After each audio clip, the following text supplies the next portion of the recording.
মক্কাতুল মুকাররমায় আল্লাহর রাসূল সাল্লাল্লাহু আলাইহি ওয়াসাল্লাম বেঈমান কাফিররা এত কষ্ট দিচ্ছিল, রাসূল সাল্লাল্লাহু আলাইহি ওয়াসাল্লামের উপরে এমন কোনো কষ্ট ছিল না, এমন কোনো দুঃখ ছিল না, এমন কোনো জুলুম ছিল না, এমন কোনো নির্যাতন ছিল না।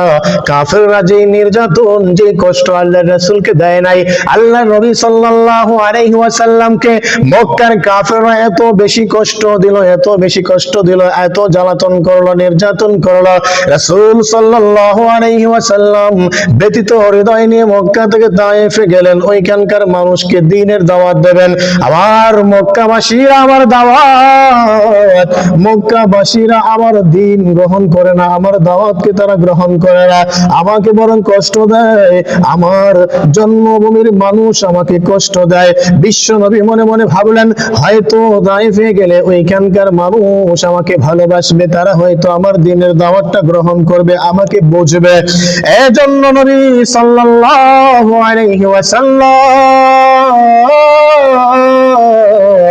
মক্কা থেকে তায়েফে চলে গেলেন দ্বীনের দাওয়াত দেওয়ার জন্য।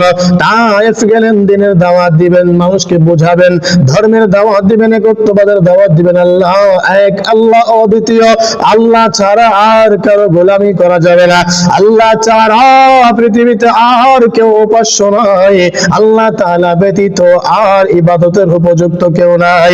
আমরা যখন কালেমা তাইয়্যিবা পড়ি, লা ইলাহা ইল্লাল্লাহু মুহাম্মাদুর রাসূলুল্লাহ, এই সাথে আমরা পড়ি কালেমা তাইয়্যিবার অর্থ আল্লাহ তাআলা ব্যতীত ইবাদতের উপযুক্ত আর কেউ নাই।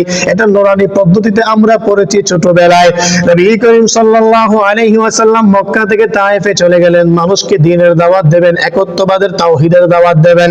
আল্লাহ এক, অদ্বিতীয়, আল্লাহ ছাড়া আর কারো ইবাদত করা যাবে না, আল্লাহ ছাড়া আর কোন ব্যক্তি ইবাদতের যোগ্য নয়। নবী করিম সাল্লাল্লাহু আলাইহি ওয়াসাল্লাম তায়েফে গেলেন। তায়েফের মানুষেরা রাসূল সাল্লাল্লাহু আলাইহি ওয়াসাল্লামকে আদর আপ্যায়ন করবে তো দূরের কথা, বরং যখন নবীজি তায়েফের মানুষগুলোকে দ্বীনের দাওয়াত দেওয়া শুরু করলেন, ওই তায়েফের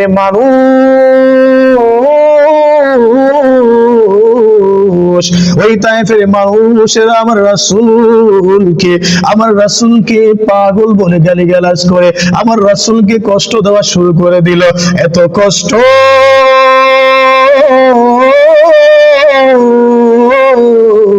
তায়েফের মানুষের কাছে রাসূল আশা নিয়ে গিয়েছিলেন, হয়তো আমার জন্মভূমির মানুষ আমাকে চিনে না, বুঝতে পারে না, এজন্য মক্কার কাফিররা আমাকে কষ্ট দেয়।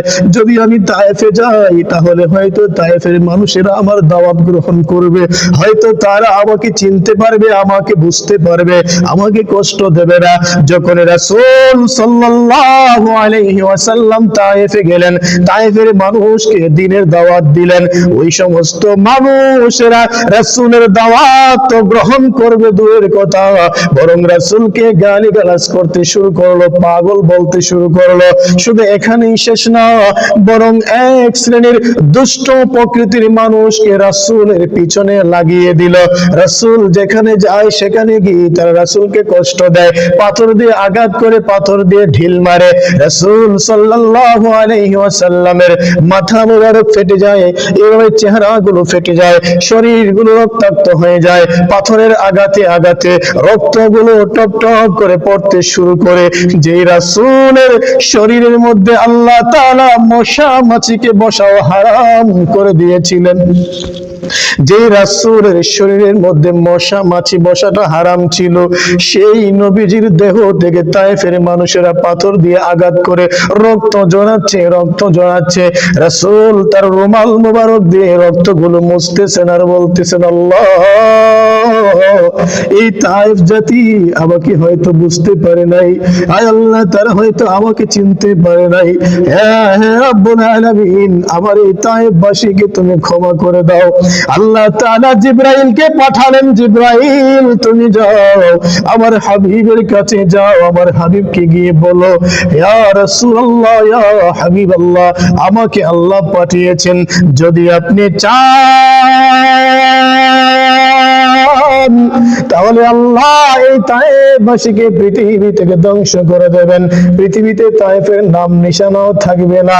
আল্লাহর রাসূল বলেন, এ ভাই জিবরাইল, আল্লাহ তো আমাকে পাঠাইছেন পৃথিবীতে রাহমাতুল লিল আলামিন বানিয়ে, সমস্ত জগতের জন্য আমি তো রহমত, আমি তো সমস্ত জগতের জন্য বরকত, সমস্ত জগতের জন্য কল্যাণ। কোথায় কোথায় আমাদের চিন্তা আর কোথায় রাসূলের চিন্তা? তায়েফের মানুষ রাসূলকে পাথর দিয়ে আঘাত করে, রক্তাক্ত করে কষ্ট দেয়, আর রাসূল বলে আমাকে তো আল্লাহর রহমত বানায়া পৃথিবীতে পাঠাইছে।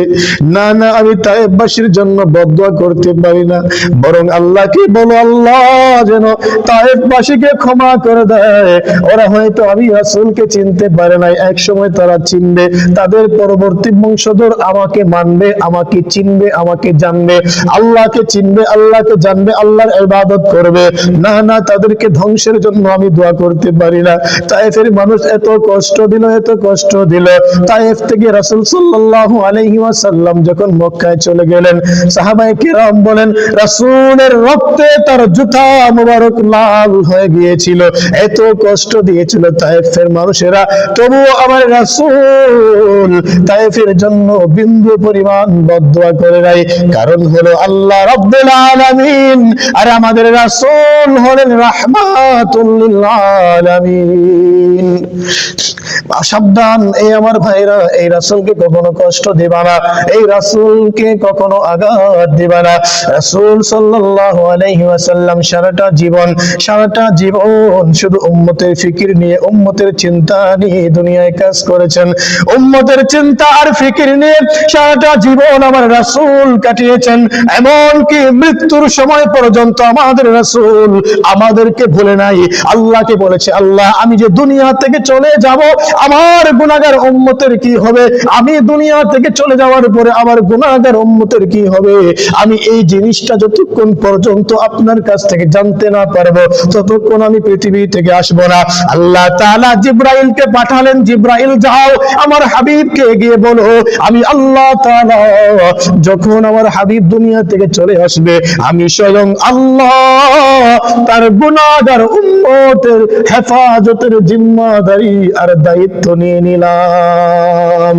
হে রাসূল তোমাকে ভুলি আমি কেমন করে, হে রাসূল তোমাকে ভুলি আমি কেমন করে, কে না কে দিনী প্রচারের কাজে নিজেকে দিয়েছ তুমি বিলিয়ে, তায়েফের কাফেরেরা চিনল না হে আলো, দুষ্ট ছেলেদের পিছু দিল লেলিয়ে, হে রাসূল তোমাকে ভুলি আমি কেমন করে, হে রাসূল তোমাকে ভুলি আমি কেমন করে।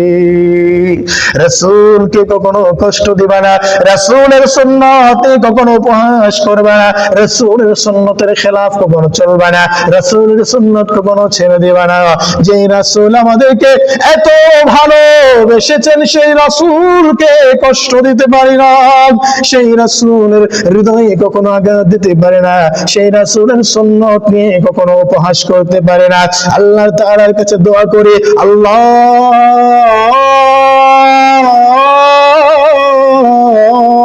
যতদিন পৃথিবীতে বাঁচিয়ে রাখো মালিক তোমার হাবিবের সুন্নাত মোতাবেক জীবন পরিচালনা করার তৌফিক দিও।